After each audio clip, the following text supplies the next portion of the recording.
حضرت جابر رضی اللہ تعالیٰ عنہ سے روایت ہے کہ ہم حضور صلی اللہ تعالیٰ علیہ وسلم کے ساتھ ایک سفر میں موجود تھے۔ ایک موقع پر آپ صلی اللہ تعالیٰ علیہ وسلم نے بہت بڑی وادی میں قیام فرمایا۔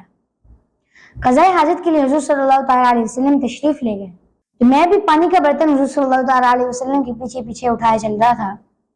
اتنے میں نے دیکھا کہ حضور صلی اللہ تعالیٰ علیہ وسلم نظر اٹھا کر ادھر ادھر دیکھ رہے تھے کہ ستر اور پردے کے لیے کوئی جگہ نظر آ جائے۔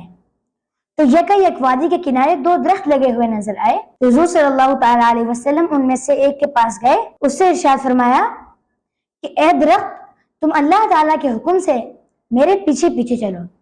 تو وہ درخت اپنی جگہ سے نکلا اور حضور صلی اللہ تعالیٰ علیہ وسلم کے پیچھے پیچھے چلنے لگا۔ تو حضور صلی اللہ تعالیٰ علیہ وسلم دوسرے درخت کے پاس بھی گئے، اس سے بھی یہی فرمایا۔ تو وہ درخت اپنی جگہ سے نکلا اور حضور صلی اللہ تعالیٰ علیہ وسلم کے پیچھے پیچھے چلنے لگا۔ اور وہ دونوں درخت اس طرح چل رہے تھے کہ جس طرح نکیل کا اونٹ اپنے مالک کے پیچھے پیچھے سر جھکائے چلتا ہے۔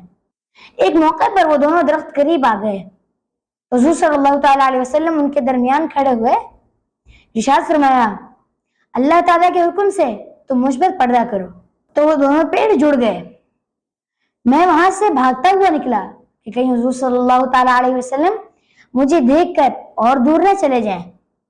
میں بیٹھا ہوا گہری سوچ میں گم تھا کہ اتنے میں حضور صلی اللہ تعالیٰ علیہ وسلم آئے۔